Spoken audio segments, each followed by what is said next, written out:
There are many hotly debated archaeological issues that relate to the Bible. For example, where did the crucifixion, burial, and resurrection of Jesus occur?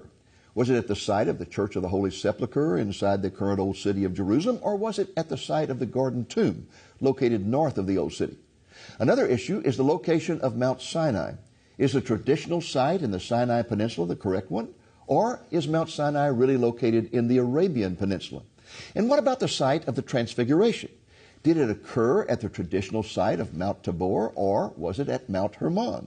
Or could it have been at another site like Mount Meron? For a fascinating discussion of these and other archaeological issues with one of Christendom's finest teachers of Bible archaeology, stay tuned. Lamb and Lion Ministries presents Christ in Prophecy, a program that focuses on the fundamentals of Bible prophecy, showing how current events in the news relate to biblical predictions of end-time events and the soon return of Jesus. Now, here's your host, Dr. David Reagan.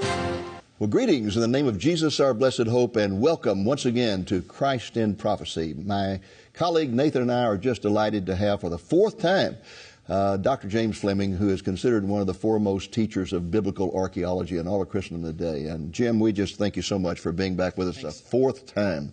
We appreciate you traveling all the way from Georgia to Texas, to God's country, to be on this program. Okay. Nathan, I want to thank you also for helping us with these interviews. You've really been very helpful, and I'd like for you to tell our viewers how they could see the programs they may have missed in this series. Certainly. Just go to www.lamblion.com, our website. Every page at the bottom, there's a big button that says TV shows. Click it, and it'll take you right into the current show. If it's past, then just go to multimedia and then television programs. It's right there in the list, and it's under a heading of archaeology, or look for Jim Fleming. It's all right there. Thank you, Nathan.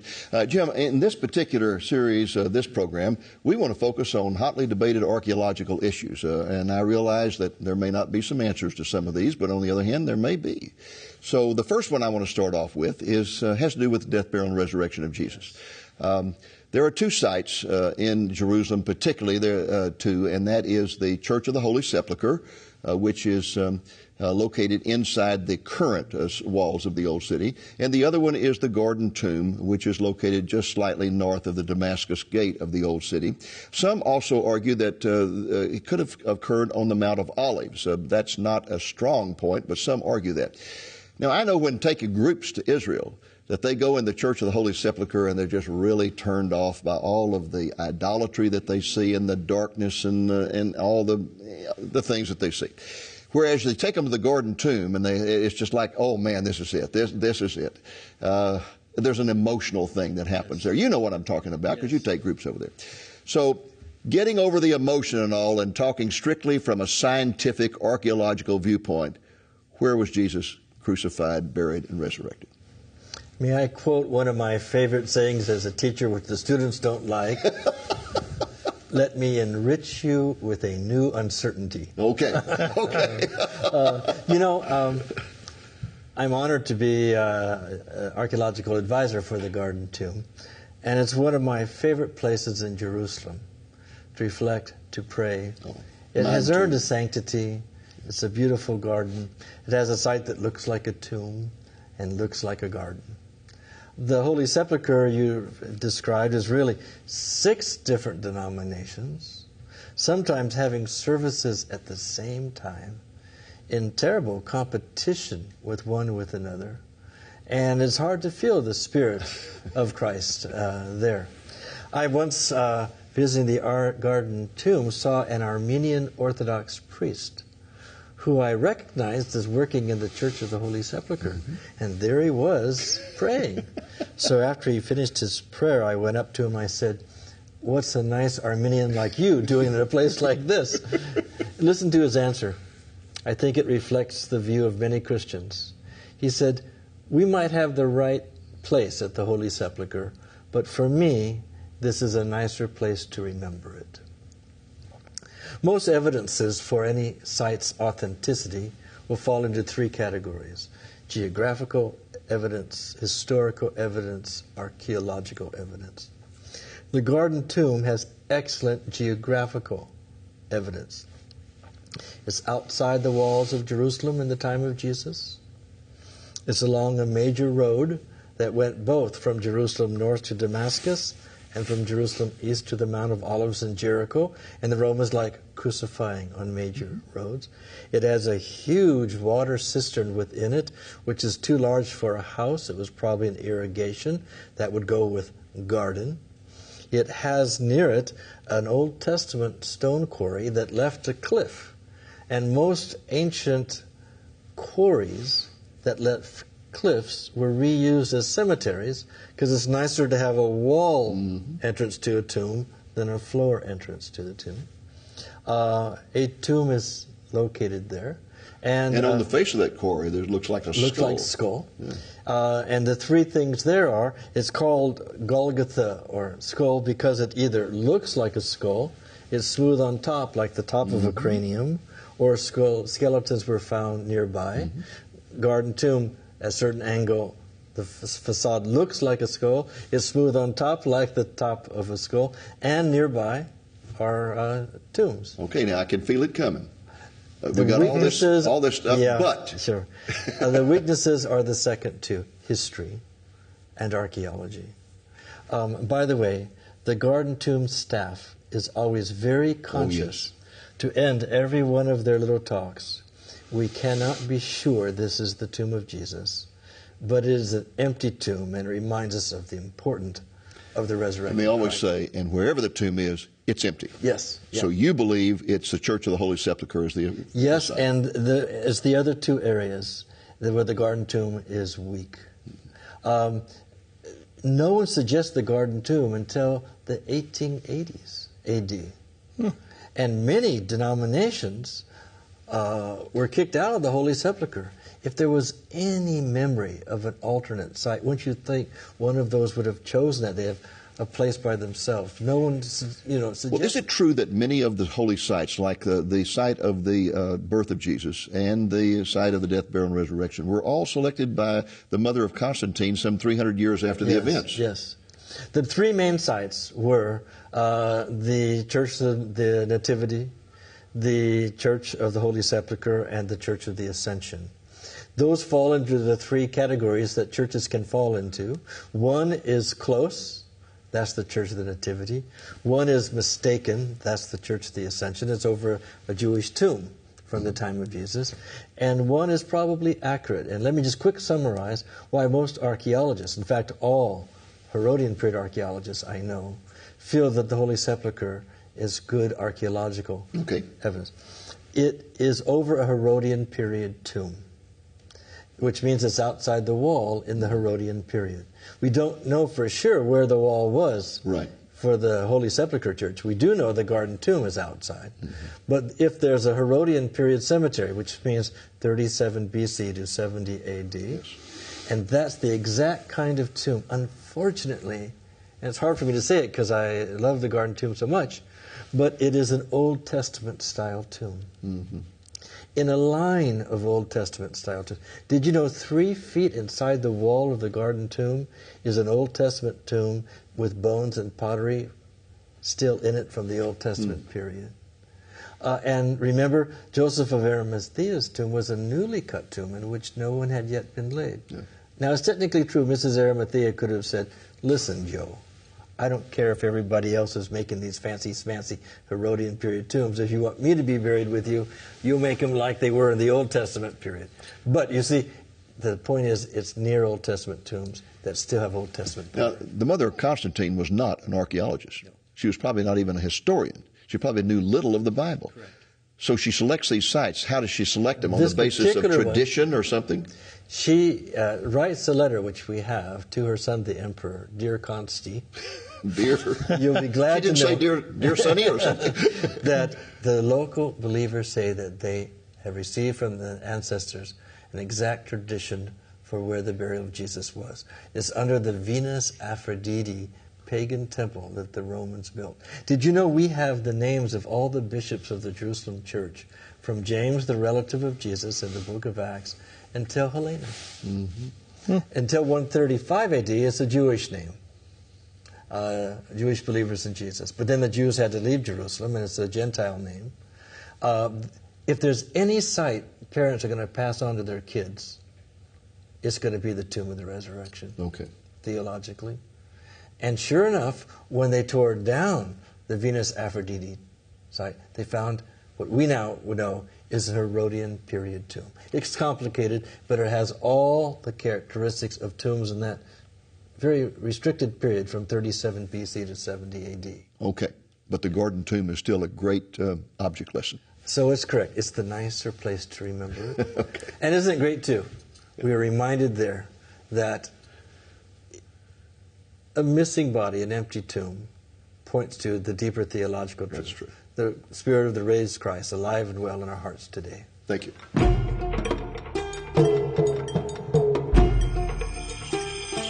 Welcome back to our interview of Dr. James Fleming, renowned teacher of biblical archaeology. Jim, we've been talking about the site of the death, burial, and resurrection of Jesus, and you've just made it clear to us that you think that it's at the site of the Church of the Holy Sepulchre. That raises a question, and that is that recently there was a whole lot of hullabaloo over the discovery of the tomb of the family of Jesus in Nazareth, and we had James Cameron, Yakovich was the producer. Yes. Cameron's gave the money to and make Cameron, and they held this big thing, and this tomb had been discovered in Jerusalem, and they said, see, this is the tomb, this is where he was buried, there was no resurrection, and so forth. What about it? There was a very serious problem when you have names that you find, like on bone boxes, and there were 10 bone boxes in that tomb, to say, just because there's a Mary, or there happened to be a Jesus, son of Joseph, on one of them, there was a Matthew, a Martha, that is these specific ones from the Gospels. These are such common names. 75% of the people in the time of Jesus have either names of biblical names or the Hasmoneans, the Jewish family that drove out the Greeks, Right. 2nd century BC. And there's very few first names. So you have between 10 and 40% of the names are in are disciples' names of the common names from the period. Sure. So, And certainly Joshua or Yeshua would have been a very famous name. 7% of people were named Joshua. Yeah. More than that named Joseph. Simon's 20%. So, in any case, it's just someone getting their exercise by jumping to conclusions in order to make a sensationalist documentary. But serious scholars would say, hey, there's no evidence that would be those families. As you mentioned, Jesus' family tomb would be in Nazareth, Well, not certainly. in Jerusalem. And this was no new discovery. Israelis discovered this, and they in the discovered it 1980s. several years before. Yeah, in 1980s. And they didn't make anything out of it because they realized it. And of course, what's most tragic is that one of the tombs was a woman named Mary, who we tried to show was Mary Magdalene, who was married to Jesus, and one of the bone boxes was Judas, son of Jesus, and it showed that they had this child. All of this Da Vinci Code stuff. Yeah. And the same guy believes in the Da Vinci Code stuff. Well, let's get back to something more It's just not substantial. serious. It's Nathan. not serious. Well, glad to hear that wasn't a smoking gun after all. Yeah. Now, obviously the Sinai Peninsula, you think Sinai Peninsula, Mount Sinai, but I watched a documentary recently that says they think now it's in the Arabian Peninsula. Where do you think Mount Sinai is, where we got the Ten Commandments? Yes. Here's your problem. In remote areas, you don't have people living at the same oasis where they can pass on a tradition from parent to son or daughter without break. Most of these areas are places of sojourn you're going through. Of the more than 30 places in the Exodus mentioned with names where they stopped, only 4 of them sound like any modern Arabic names in the desert. And those are the largest oases where people lived. So we have lots of questions. How large was the Sinai Desert at the time? The same thing goes for the wilderness of Zin, the wilderness of Paran, etc. It is true we don't have good archaeological evidence for the traditional Mount Sinai, Jebel Musa, the mountain of Moses. So it has been suggested that a site in Saudi Arabia, which had a volcanic eruption somewhere around 3,000 to 4,000 years ago. Could that be the fire and smoke of the biblical period? The problem is the Saudis have not permitted any sound archaeological survey there. So to put all your eggs in a basket in one basket for a site that hasn't had proper excavation is very. Well, I've been to the site in the Sinai Peninsula once, and it immediately struck me that site. I don't know where in the world you'd put 2 million people. Mm-hmm. There's no flat land around where they could have camped or whatever that I can find. I don't know. The earliest known tradition we have for that mountain is 250 AD. Mm-hmm. Wow. Again, we're talking about something between 14 and 1200 BC. Yeah. So, again, there is a mountain that we have found X son of Y was here. It doesn't say why he was there. From the Nabateans, 200 BC. But we just don't have enough to go on because it's a place of sojourn. Well, that leads me to another question, and that is that many of the archaeologists that I read these days talk about the whole Exodus as simply nothing but a fantasy, that it never occurred.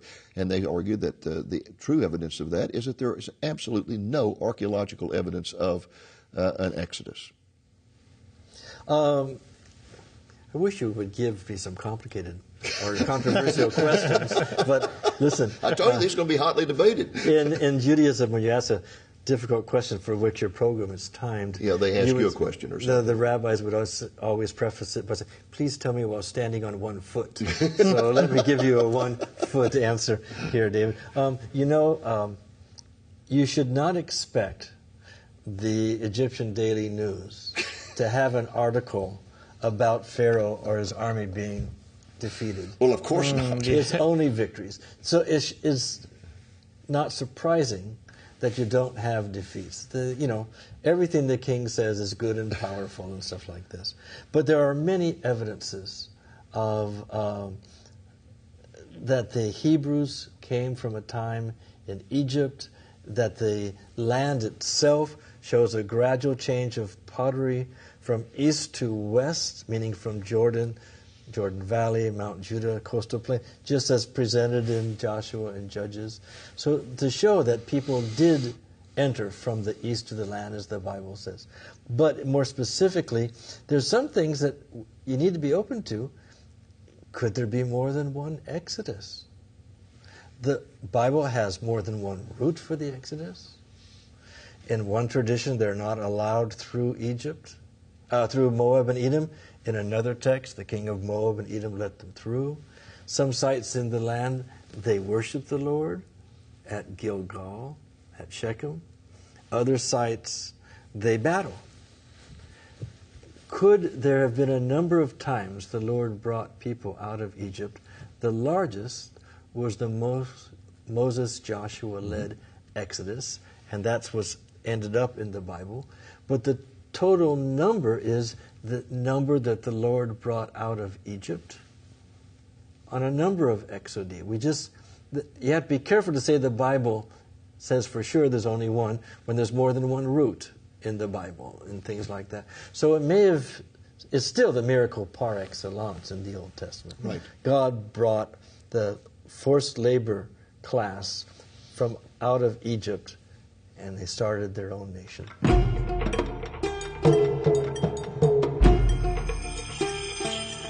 Our special guest is Dr. James Fleming, who is a renowned teacher of biblical archaeology, and we're just so delighted that he took the time to come and be with us. Jim, I want to ask you about the never-ending search for Noah's Ark. What do you think about that? Haven't found it yet. There is a high mountain with the name Mount Ararat on the border between eastern Turkey and Armenia. Mm-hmm. Unfortunately, it's a border area with people who haven't had good relations. So highly sensitive. And you can't just easily go and excavate and explore. The other problem we have is that there was a partial ice age in the late 1500s and the early 1600s AD, giving us most of the glaciers we have here in the United States as well. There's a Turkish inn that we know of from 1500 that used to be on a mountain pass there. And with global warming and the melting of some of the glaciers, some wood protrudes from something which is a 3-story Turkish inn, known from sources. But you can imagine a religious imagination wanting to prove the ark. Said that's it. The other thing is there's natural erosion of gullies that make patterns that look sort of pointed on either end in the ground. And one of those, a producer named Ron Wyatt suggested was Noah's Ark.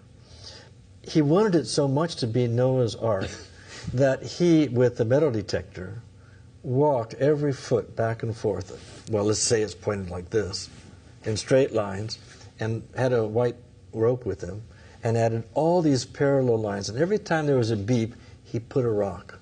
And he photographed that. And those are nails from the floorboards of it. Now, stop and think about it. If he had walked curlicues with a rope, and every time it bleeped, put a thing, that's how it would look, rather than that's the way he walked, right? It's just crazy. Okay. So I'm sorry to say. Are they looking in the right place? It says the mountains of Ararat, not Mount Ararat. And so generally, that's uphill from Mesopotamia, right? The Tigris and Euphrates. It seems to be the correct area, but does it have to be preserved? So we need to be cautious. That's right. Was a boat that old, you think it would rot? Yep. What about David and Solomon? A lot of archaeologists you read, they talk about them like they were mythological creatures, like King Arthur and Camelot. Yes. Or is there any historical evidence to prove that they were real people? Unfortunately, there's a kind of pottery, it's called a two-color ware, bichrome ware, in the hill countries of Judah, which there's a debate as to how long it was used. Don't want to get into all the details of that. Some say that is in the 1000s BC. Some say it's not till the 900s BC. If it's in the thousands BC that it begins being used, then we have lots of evidence for structures that date to the United Monarchy, Saul, David, Solomon. If someone puts the date for that pottery down to the 900s, it means it's the divided monarchy. The general tradition now is more and more archaeologists are saying it's evidence in the hill country of Judea, which is what we're talking about. It started as early as 1000 BC, which means we have lots of pottery showing sites. What about the item found at Tel Dan that had the House of David written on it? Yes, now that's from 700 BC. And yes, House of David.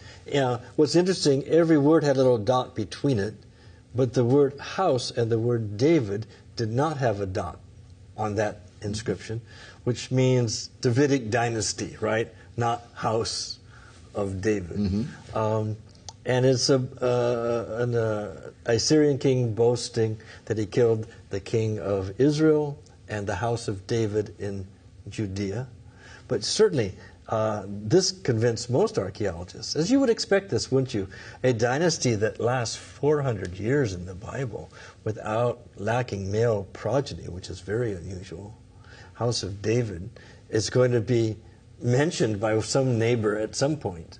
So it's great we have that. So generally, more and more scholars, and this is, you would expect as there's more excavations, are feeling that there is a lot of evidence for... Has anything come out of the excavations of the city of David, the ancient city of David, that might indicate the historicity of both Solomon and David? Yes. You have there, David conquers a Jebusite city and renames it City of David. It has to do with the dating of that particular kind of pottery. But a major archaeologist working there feels she's even found what may be the administrative palace of David. Really? So at least it's a large structure with 4-foot thick walls that seem to be that period. The stronghold of Zion is a synonym for David's city. A 45-foot high, huge rampart, tallest structure from the Old Testament period found, has been found. That certainly seems to fit with the phrase stronghold of Zion. Well, let's shift gears here for a moment. What about the Transfiguration? Where did it take place? Okay. Unnamed mountain. It is a week after Caesarea Philippi. they've withdrawn from Galilee, is what scholars call the withdraw section, to the district of Caesarea Philippi. Caesarea Philippi is not in Galilee. Galilee is ruled by Herod Antipas. Herod Antipas wants to see Jesus.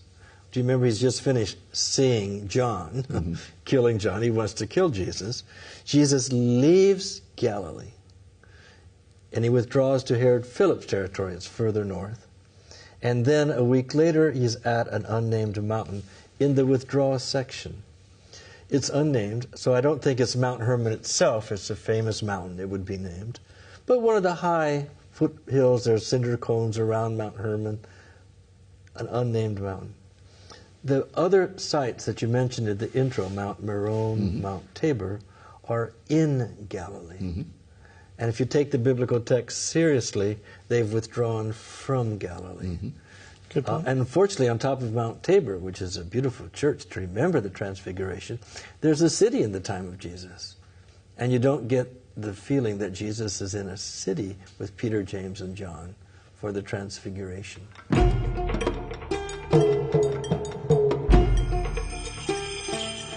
Dr. Fleming, I want to thank you once again for being our special guest. You have intellectually stimulated and enlightened us, but most of all, you have spiritually blessed us.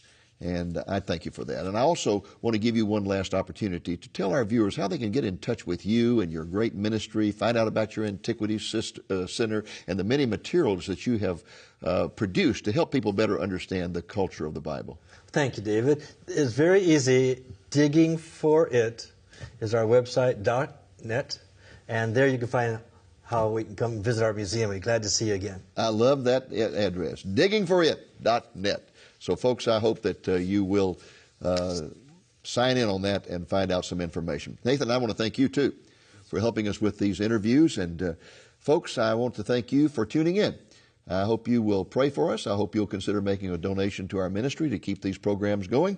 And I hope you'll be back with us again next week. Until then, this is Dave Reagan speaking for Lamb and Lion Ministries saying, look up, be watchful, for our redemption is drawing near.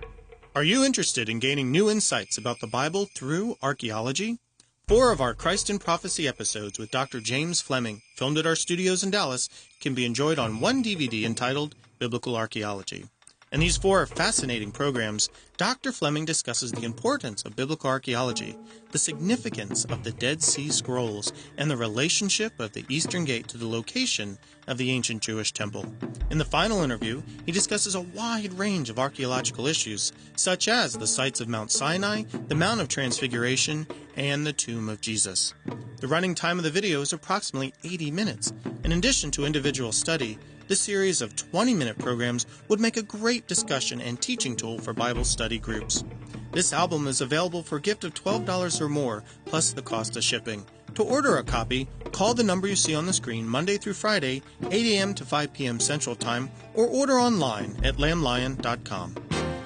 Thank you for joining us on today's Christ in Prophecy, a presentation of Lamb and Lion Ministries, a non-denominational ministry dedicated to teaching the fundamentals of biblical prophecy and proclaiming the soon return of Jesus.